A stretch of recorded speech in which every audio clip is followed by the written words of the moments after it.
That's it. So guys, thank you guys for being here. It looks like it's just us today, so I'm keeping it real. Terry, Lynn, Katie, we've got Joseph, myself, high five. I think Alessandra was on here, just had some challenges with audio. But nonetheless, we're here together. Let's go crush it. Session 15, win the seller. Awesome. So we're now kind of through the transaction, and as a quick sheet note, as a lead agent of working with your clients on the TC portion, literally 90% of it is going to be TC handled, right? 80 to 90% of it. You can hire Mina, you can hire a certified transaction coordinator. And Mina, I'll say I was did my own TC deal back for 16 years. Mina is excellent and she knows the contract. So there you go. You definitely need Mina because you need that backup to not get sued if you miss anything. She'll let you know. 100%. And I will say just the 3 things to look out for, kind of the cheat sheet as we work with buyers, work with sellers, is handle the request for repairs, the inspections, right? But the request for repairs is where the TC is not necessarily totally involved. They might help get signatures, but it's on us to negotiate that. Addendum changes, so changes to the contract on the addendum form. And then lastly, obviously our own added and final walkthrough, right? So outside of those 3-4 pieces, everything else, once escrow is open, is practically a TC from that point. And you only pay your TC if you close. I don't know if you guys know that, but yeah, you don't pay them unless you go through the whole transaction and falls out at the end of escrow. They don't get paid for all the work they did. So, but that's just the way it works. Oh yeah.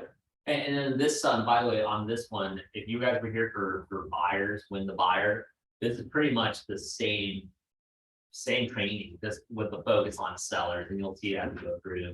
While leads are vital to your sales business, seller listings are critical to your ability to build it to its highest level with the lowest cost and highest net. Man, that hit me right in the eyes today. I was talking with a friend, but what do you guys, how does it resonate with you guys as we go through this together? I think it's crucial, but it seems like I end up with more buyers for some reason. Yeah, I don't know, it's just, but it is better if you have a listing. I've always picked up buyers from listings that I've had. I mean, if you can get, you do your own open houses, you'll pick up buyers or whatever. You get a call on it saying, I own the house across the street, you sold that house. I mean, it's always an advantage to be the listing agent. 100%. I mean, I will say when I look at our business, I can go back a couple of years, listings, even regardless of the market, even now, even in this market, listings just seem to have the most leverage, right? Hey, people are calling us. We're putting ads based on our listings that we actually have influence over. And there's the conversation's different. I'm updating our sellers once a week with buyers who are touch and go because of everything that's happening. Plus, even before, when it was great rates and they were stable, we were still touching base with the clients every day. So to me, I think you can have an incredible life and leverage out your buyers at 50% at a 50-50 split with the lead buyer's agent, knowing that on the listing side, you're not splitting the commission number, you're actually just leveraging out everything and attracting more buyers for your buyer's agent. But there is some vitality to that for sure. A qualified sellers are able, ready, and willing to do business in the next 14 days. So creating that definition of finding those individuals. Wow, this is really talking to me right now. But finding people who are what we call net plus one, adding people to our lead pipeline who would be ready, able, and willing to sign off relatively quickly. And when we look at the 3 L's of the millionaire real estate agent, listing is our second point on the triangle offense, right? Lead generation, you'll hear us talk about that, so we're blue in the face, but the focus is to attract listings. Knowing that from listings, we can leverage our listing and leverage help to grow and drive the rest of the business, right? So for me, I look at it like, man, I wish I had adopted this a lot sooner. I used to, just like you, my listings were buyers, right? BRE, buyer representation exclusive, they still are. I mean, we're not saying no, but at some point, I definitely feel there's a transition piece where we can have a focus on listings, even if the listings aren't 80% of our business. like maybe it starts off as 20% of our business. So we have 20 deals and 2 of them are listings. Right. Let's take it and run. Right. And the 18 buyers that we help, they will be eventually sellers. They will be listings at some point, right? Or they will know their neighbors as we grow Right. relationships with them that will lead to listings. So don't ever throw the baby out the bathwater. Just leave it in there that all of our past buyers will eventually become Right. sellers, and all of our sellers eventually become buyers in their own way, and they become sellers again. So that's 7 to 10 year cycle that we kind of hit on. The virtues of seller listings. Seller listings mean market opportunities.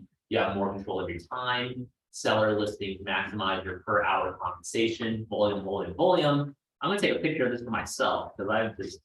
This is on the page. It is, but I look through my phone and I'm just like, I love this. With seller listings, you're on the front end of pricing. Yeah, you definitely get a feel of the market for sure. Property market seller listings bring you more business, more buyer leverage, more pass-ons. It hasn't been done, but the ability to refer that out if need be. I'm not sure what all of us do. I know you're heavily involved with Agora High and your daughter and your daughter. I'm involved with our kids and all that fun stuff. I don't think. Oh.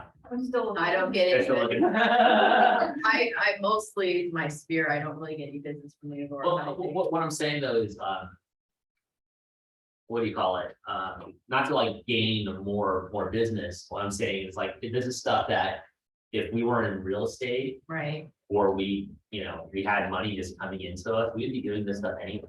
Like the stuff with scouting, the stuff with my kids, Exactly. Right. all of it, I would just do because my kids are involved in it. Right. And if I got nothing from it, well, Right. it's with my kids, right? And I'm Yeah. kind of getting those some really cool people along the way, but I would literally do that stuff for free.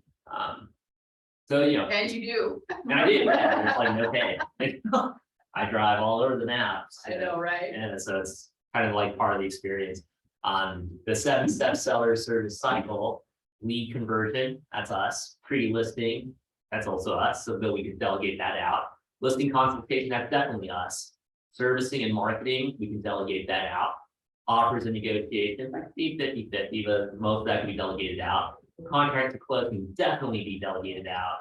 Post-close systems, 90% of that, like the emails, the contact cards, stuff like that, can be delegated out. And then us handling 1 to 4 calls a year, we can totally crush that. Good.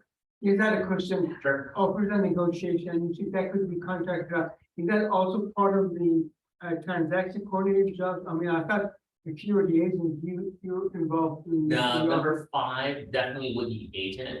6 is TC, and then there's some elements there where you can have like yourself as the lead rainmaker, lead agent, kind of step You have the in. most contact if you're selling, or if you're buying, you have the most contact with the client. Right. You'll be part of the offering. I would just love to, for like all of us, anyone who's watching this and anyone future person taking a night, think of yourself beyond just the solo agent who does it all, Okay. right? Like if whatever your number is to cover all of the things you need and save money for all the things that you want to do in the future, imagine that 10x coming in.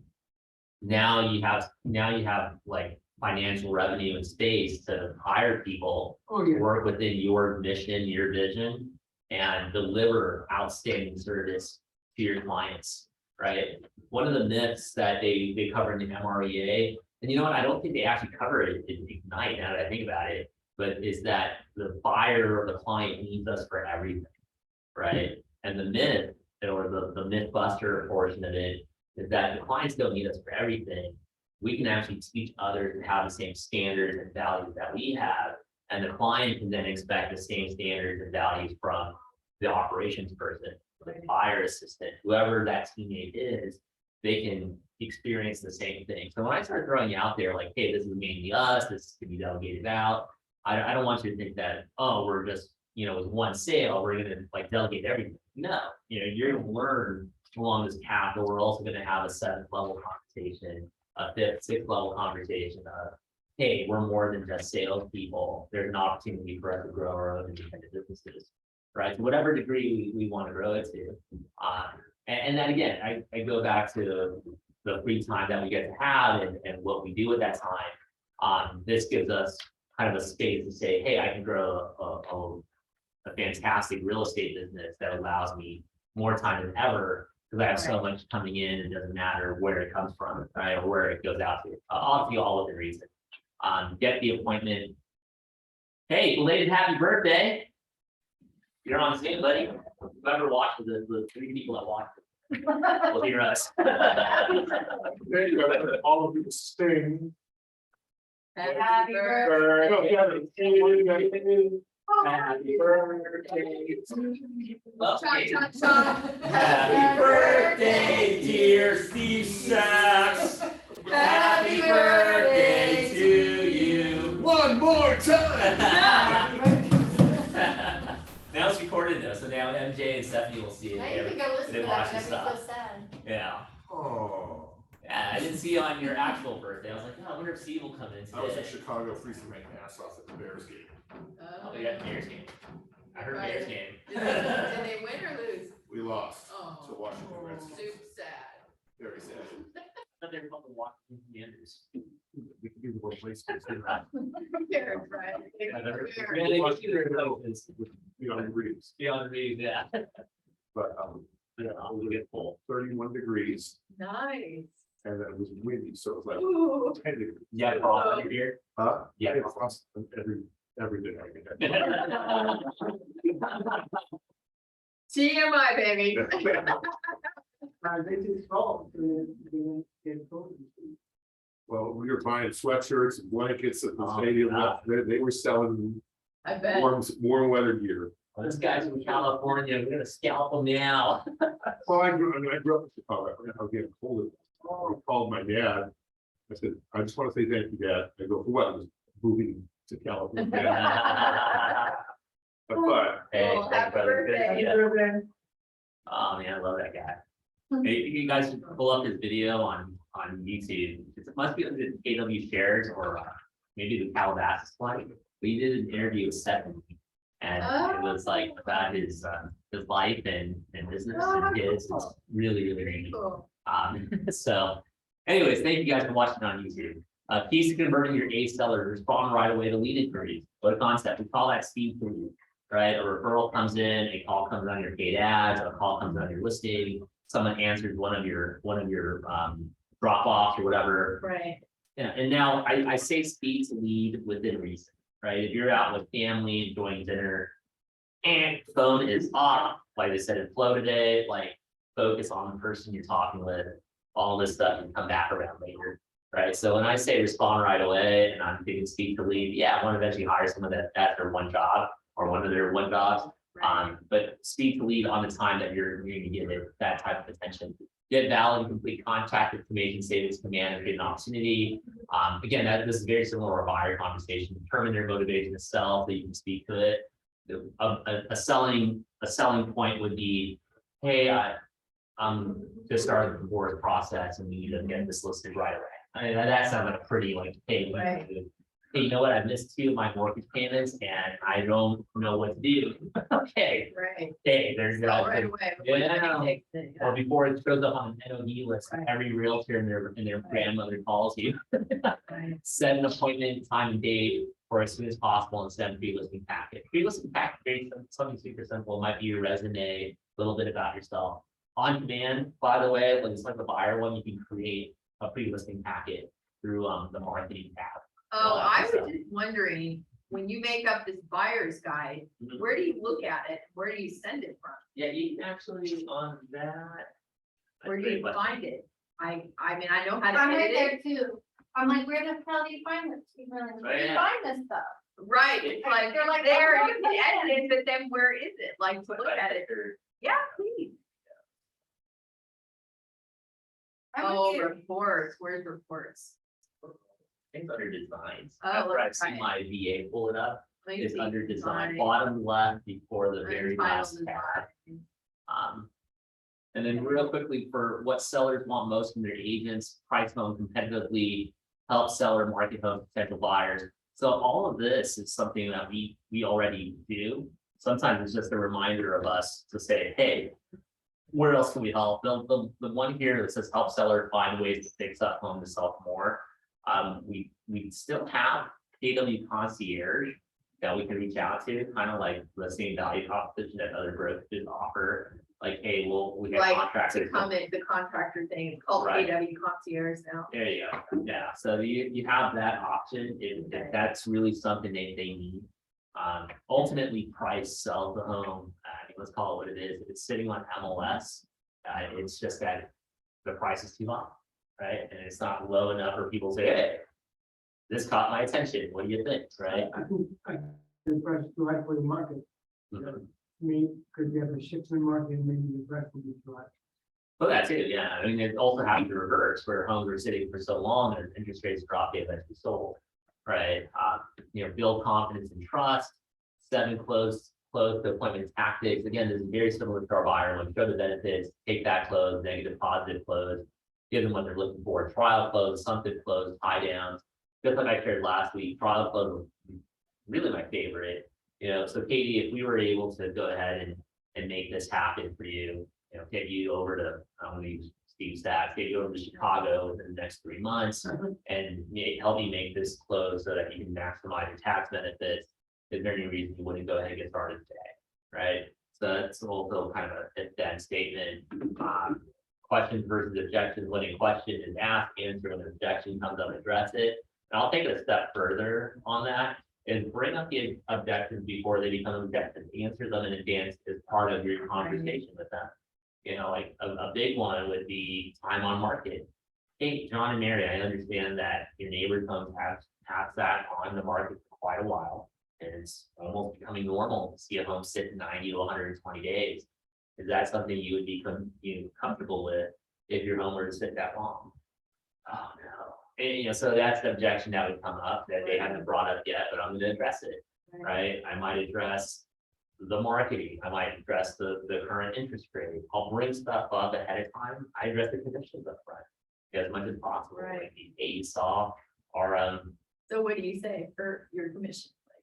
well, I'll say, our convention is 6%.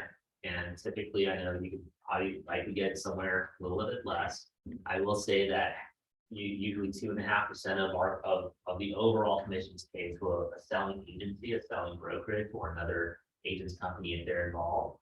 The other 3.5 is really for our office, our team, our group, and this is what you get. And I actually show them like, hey, we handle all the marketing, all the online ads. And I go right through like, hey, anything you need in terms of the home being decluttered when you move, we'll take care of all those things. Right. There's like a whole laundry list of things that we do.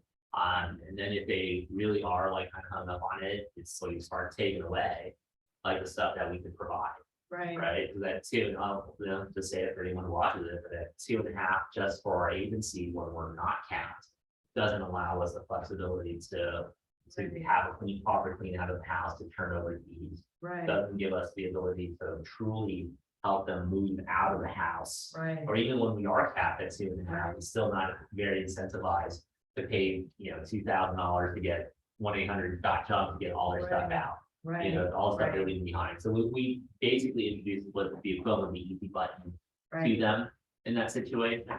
The pre-listing packet. So this is kind of cool. Like if you notice in the buyer one, they didn't talk about the E to T being purposeful or going from entrepreneurial being purposeful.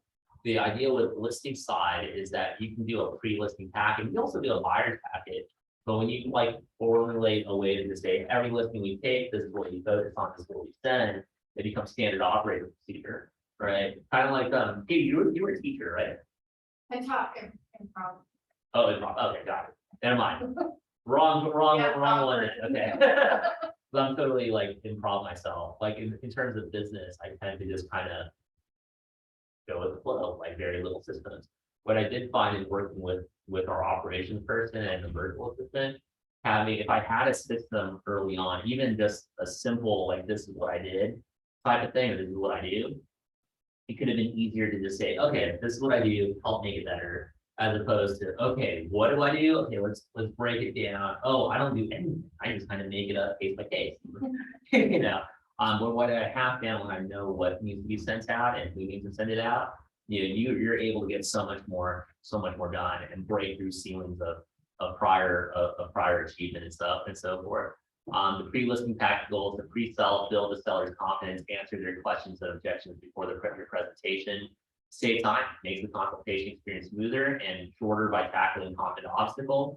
There were times, and I noticed when we did send out, That's what you just said. yeah, exactly. And when I sent out to people, especially during the early part of the pandemic, you know, they read everything and still signed off on a 6% commission. And they were just like, hey, I know you're not the cheapest, but I also know you're gonna deliver for us, so please just do what you need to do. Right, and there was a lot of stuff going on. I mean, a lot of that money went towards like, you know, mass. I mean, not that mass were that expensive, but it just kind of went into that initially. Being covered, making sure people were doing Yeah. protocol, so you wouldn't get in trouble too. Yeah, that's it. I mean, we even paid to like have someone like at $200 a clip, they would come by and spray the whole house. And Oh, wow. sanitize it, UV it before the client even got keys.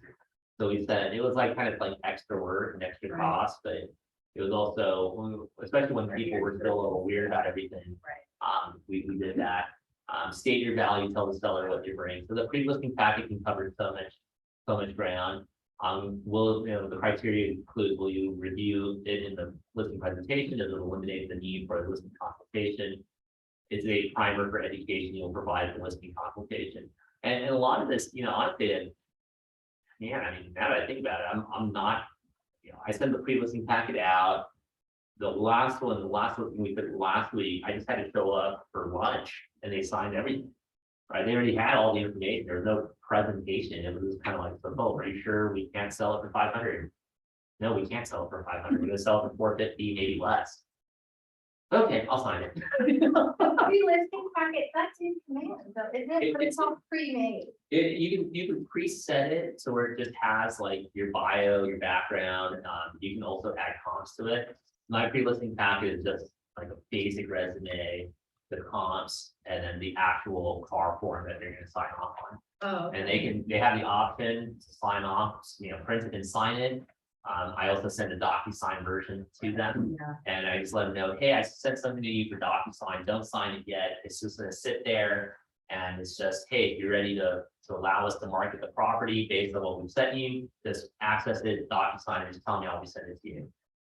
And then most times, they just go ahead and say, oh, well, like the last one from last week, I had to physically go out to them, because they did not use their email. So they took them out for lunch to TGI Fridays and they signed paperwork. Cool. Yeah, no big deal there. That's the thing with the buyer's packet in here. that we- Oh, yeah, same as the buyer's packet. And that's where?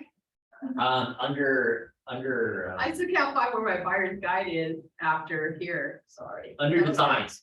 Where Design, you click, and design will be on the far bottom left of command. No, shoot. Design. under consumer? Above design, computer designs or consumer, but I think it's Oh, I see design. designs, yeah. Where you can But create there's that. nothing there. Yeah. Really?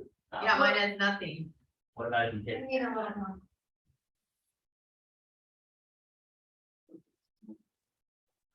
design? Oh, that's fine. Oh, but that's right. But it's like, these are all the designs I made, but Yeah, and then you can kind of go to create design. Oh, it's not what we're looking for. Sorry about that. no, it's okay. There's I really reports, wanna it's not under reports either. They don't make it easy to find. I know, yeah, I'm in the.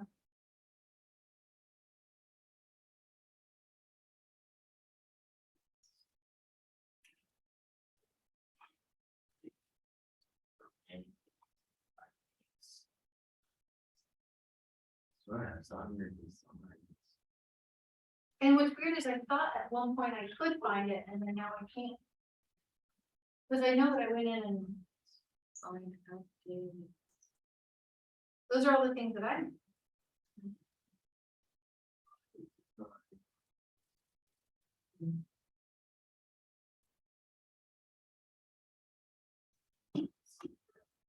It's almost like Canva before. Yeah. Our home thing. The Steve's buyer.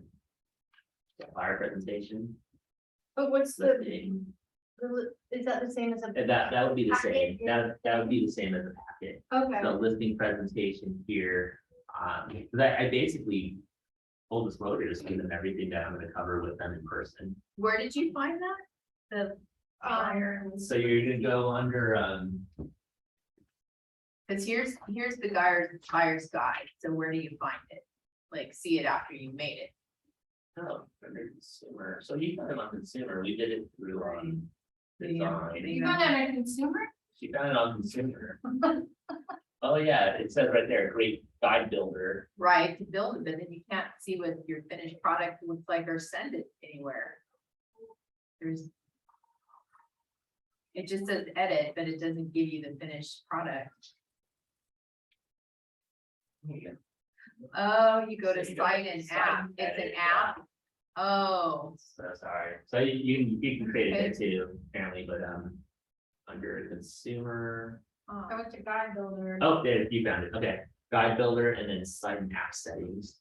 And then you're able to re-edit it, Oh, readjust it as you see fit. site and app setup. Um, Oh, While we're still connected with them. you mine could- just, mine still just goes back to the same thing where I can't. As a quick note, and anyone who watched this far into it, Scott Leroy, while we still have a contract with them, call Scott Leroy to build out your buyer. Oh, are we not gonna have a contract pretty soon? Well, okay, well, it's not that we're not gonna have it with them, it's just transitioning over to Michael Lewis Marketing Suite. But and so we're with Michael Lewis Marketing Suite full time, which I think starts next month when they launch it. But it's gonna be the I've same got- stuff. Yeah, well, right now, I mean, They'll answer emails right away. Yeah. That's true, like any question, that's been my experience, so then is it gonna work the same then with Michael Lewis? yeah, Michael Lewis Marketing Suite is more hands-on, because they're only working with like 11 market centers, all of them for living. Oh, So they're exclusive to us. Now, they do have their version of it in other market centers. Around, well, not every Keller Williams will say, yeah, I don't like the Lewis Marketing Suite here. But they'll have someone who will on board and work with us direct. I'm just saying for now, if it's an absolute must to have right away, I'll just contact Scott Leroy Group. Or if you go to their YouTube channel and then search in their bar pre-listing packet, buyers packet, it should pop up on their boom. So it should pop up on their feed as well, and you can watch the video. And in fact, so if we go through and bother to do the buyer's guide, it's gonna transfer over and have to redo it with Michael Lewis. No. Oh, I don't know, Michael Lewis Marketing Suite will just be the marketing company oh, that or if you want to call it our virtual marketing company. gotcha. I know we keep using the word Michael Lewis, but just think of it as your virtual hub for marketing and for your KW command stuff. Let's see here, seller consultation preparation checklist. So if you can skip over to number 3 on this list, ensure all decision makers attend. That's a huge one. And as part of your pre-listing packet, or when you're like doing your prep work, find out, especially if it's a living trust, if you can confirm the identity of like who's who Oh, on that. That's always fun. Listing appointment, created a great impression to build the seller's confidence in the real estate agent choice. This is kind of the goal of the listing appointment. Share your price recommendation, the initial price for their property, and the reasoning behind it. Set expectations for how you will market the home and work with sellers, right? So this is where you kind of also set your protected time, right? Like if you let people know I answer your calls at all hours of the day, then guess what? You just kind of opened up that opportunity for them to exploit that time, to use that time. I'll typically say, hey, we typically will update Tuesday or Wednesday of every week. And why Tuesday or Wednesday instead of Monday or Friday is that we will usually have all of our feedback, even when the market was just, and I can say that, even when the market was absolutely on fire, we dislike in updating on Mondays because people are still getting their offers together. We didn't get all the feedback from people who attended the open house. We're right. still Oh, clearing good through point. emails and Yeah. messages and texts. So we typically would like to present any offers to you on Tuesday, maybe Wednesday. And if we do it on Tuesday, by then we have like a good bunch of the best offers or a lot of the feedback covered. We can counter offer, we can send out a counter or do a multiple counter by Wednesday. Yeah, take a final by Thursday, open escrow that same day, get the money in on Friday. Right, so that's kind of like the ideas I give them. As the market was changing and we can see it happening, hey, pretty high price, interest rates 5.5%, I don't know. I told them, hey, we'll update you still Tuesday or Wednesday, and here's why. We still want to get all of you. So basically the same thing, but now it's my updates include the interest rate update, like, hey, interest rate 7.5% or whatever it is. I put that in my update now, but I don't do it on Monday, so I'll do it Tuesday or Wednesday. When we are marketing, what additional services we offer the client for additional, I would say standard would be 3%. For the additional 0.5%, what do we use besides, marketing and the MLS or go to the neighbors and then everybody? Yeah, that's a great question. What do you do? What do you do in addition, the discovery on the marketing for us or who does? No, they help us create templates and design. That's just for the. Yeah. Okay, so how do you market, ads in newspaper, do you? I've been That using, doesn't work, that does not work. well, no, I'm at work. I'm just saying what I use would be the KW paid ads through KW command. Okay. So on there, you can go to, So that would be that, okay. right, so then now, yeah, I mean, for $20, you can run a 10-day ad, Instagram, It's Facebook. a hundred of that, I just wanna know what additional things do you do to let the client know, future client or present client, that why do we charge more, because they'll say, oh, your price is too high. No, that's a great You may question. have- You may have to negotiate, because I've been doing that, Yeah, I just wanna know. and I'm with you, 'cause I've done it where we will take a 5% flat commission and do 2.5 each side. Or we've done 5.25%, you know, so that at least 1/4% can offset some of our marketing costs Right, at the tail end. So if it's an absolute must be, so yeah, we'll make sure, hey, we can deliver a strong service for the client and not cut ourselves at the knees either, right? But in addition to the basic, or you just call it MLS, the basic, yeah, we cover our own social media, our own business platforms, our paid ads, with genuine paid ads through Facebook and Instagram. We do our own network, so leveraging the power of like, even it sounds so simple to us because we're in it, but that forward living chat group, I mean, deals are being put together like crazy on that thing. You know, so I would totally leverage the idea that, hey, we're exclusive to an office that communicates not only really well together, but with 10 other Keller Williams sister offices specific to this group, forward living, right? That would be in the general market area where the listing Calabasas or where the. Yeah, Beverly Hills, what's it called? Cerritos, Newport. I mean, they're pretty far out there, but you still have that agent network with you. What's the forward living chat thing? The one that, oh, aren't you not on that? No, Oh, Are you on, what's that? what's that? Yeah, it's the one on WhatsApp. oh, it's, WhatsApp. That's I the one have that- it, but Yeah, just look for forward living. you're probably already on there, and once the moment you open it, you're gonna see like 1,000 messages from there. Just ignore them and just scroll to the bottom and then pick up at that point. But yeah, that would be the chat box. And then people put in, like, Monica found a buyer for Jessica Diaz's condo potentially. If we're just in the middle of getting them pre-approved, and Monica took that link, sent it to a friend. Friend's like, I like the house. But I don't have the cash to buy it. Like, oh, use a loan. So she's like, yeah, totally just failing forward with everything, getting them pre-approved and all that good stuff. So yeah, we'll see how that kind of works out. Just a hindsight, I think having more open houses would be best, because if people see it on the pictures online, they want to see the pictures. So having more open house, you explain to them, I'm going to do my very best to do this twice a month or maybe 3 times a month. Because when I had my listing in LA, what happened in that project, I was doing constant open house. Okay, And that resulted in itself because of the open house. there you I go. was just telling you that. Yeah, I totally agree. And then you make that part of your value proposition. We leverage Luisa's team too. If it's not our teammate doing it, we get another teammate through the office to Oh, hook that the always- open house. that's always- Yeah, so you know, again, not to take away from any of us doing it all ourselves, but I love the idea of thinking, oh, cool, I can take a listing and maybe the Go first sell it. open house I can do, but everyone else can do the rest. I know, Right. because if you can go, that's too late, if you have an event or something else. One thing, you can have to leave it open to other persons when it, 100%. and they would love to go because they can make, if there are people out there that don't have agents, client, if they don't have real estate agents, they can pick up client. There it is. Yeah, absolutely. And then it keeps going back and forth all the way I around. think that answers my own question. You did. Well, no, but you nailed it. I'm glad you shared it because it is a great reminder. That's came on top of my head, so I asked you, but. Well, you know, when we talk about leads, listings, leverage, the idea of leveraging a listing, you can totally leverage right into right into the open house, right? The sign call, all that other fun stuff. A quick affirmation, I'm knowledgeable and caring and the best agent for these clients. They will appreciate my expertise and preparation, choose me to represent them as they sell their home and subsequent homes.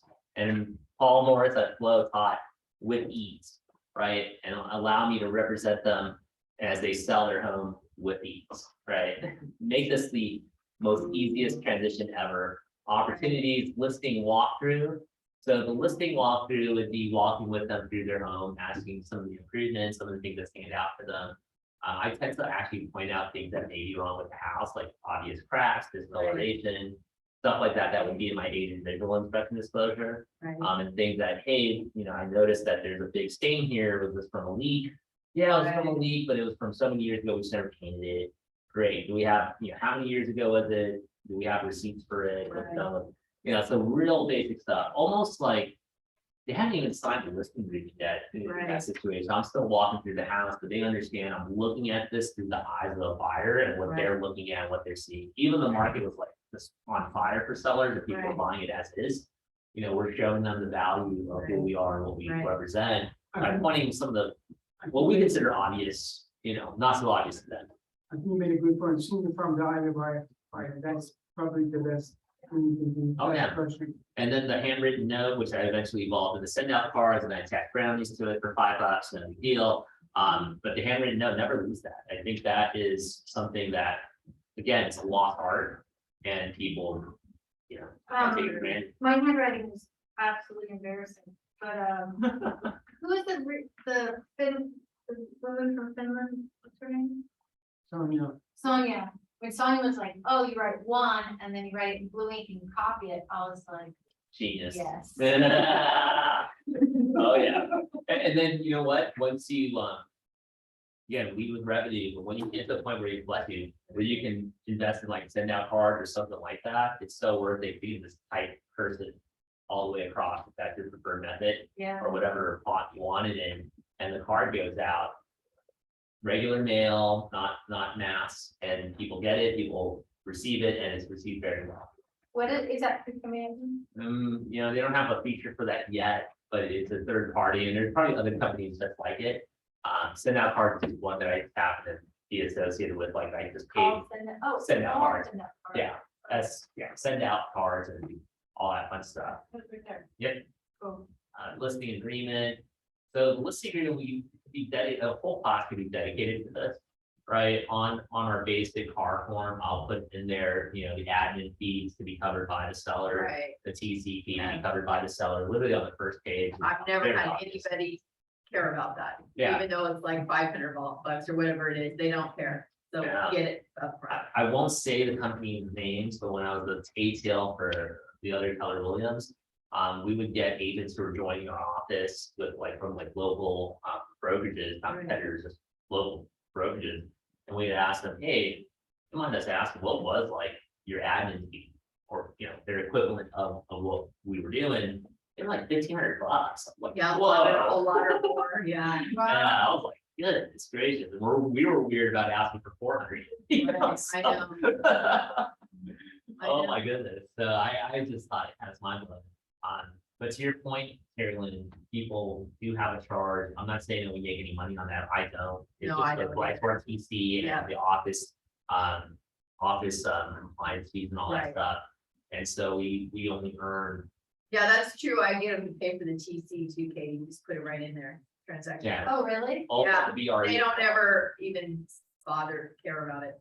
Yeah, I've seen some people also put a cancellation fee. And it does make a lot of sense, and we still haven't I haven't updated our form yet. I think I'm gonna do that too, because the marketing you spend, if they want to cancel, I mean, of course you have in there, you can't relist it for so many days with it unless they have to pay, or they'll have to pay you commission, but still, you put that money up front. I would like you made another excellent point is to at least recollect the photography fee, or at least say it, because people know that. I've had clients cancel and they actually relisted with me, mainly because they were like, oh, man, I know you put a lot of money and work into this. And my house is a little different, but can you just use the photo? That'll make it feel a bit more valuable if they cancel. Oh, he's putting out $5,000. that I'm not paying for, or whatever it is, Yeah. you know, it can be if it's a big estate. Yeah, like, you think about it. staging International house. marketing can be, not even staging, just the marketing, if Yeah. you're doing like a $10 million house, it could be 5,000. Oh, I imagine those listing agreements from like Rob and Nikki and other places, they Yeah, probably just say, like, hey, we astronomical. recoup like $4,000. You know, we had a friend of ours do one in Sherwood Forest, small places. And the Probably staging- 30,000 per, Well, the staging alone was $5,000. This was like Yeah. in 2018 or 19. yeah, Then their brokers open was kind of cool, in that track, like, you know, like $1,000 or Oh, whatever, gross. you know, to like get Yeah. realtors.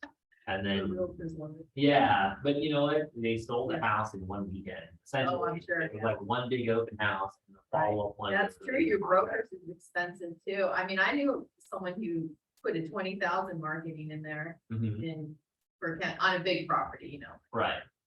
Yeah, and you know, I see some of these, I go to check out the broker fair, man, and some of them are on like a Tuesday or Friday night. I'm like, oh wow, they're having like wine and cheese, but not just Yeah. wine and cheese, they have like this incredible event. Appetizers, Yeah. coffee bars, There's like a Brazilian show at one of them, and I was like, hey Dave, let's just go for the show. right? The realtors, right? Like, this would be a cool date night.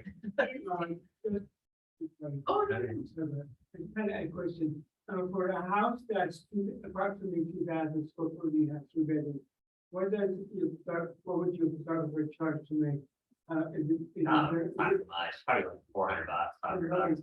$500. Yeah, I Is mean, it average? I mean, you sure, can you gotta. include video, drone, yeah, it should have a drone. Yeah. video. Okay. and if they don't have. So a drone, nothing's you can put put on, on- what is it, you, a drone as well? Yeah, I can do that. That's a different person, usually the photographer. yeah, I mean, for $500, if they can get a drone guy in for 75 of the 500, you know, usually that's how they outsource it, is like 75 or $100 will be for drone. There are some companies we paid almost nothing for, I won't say their names, hang on. I need to stop recording. Some will do a drone tour, that's good.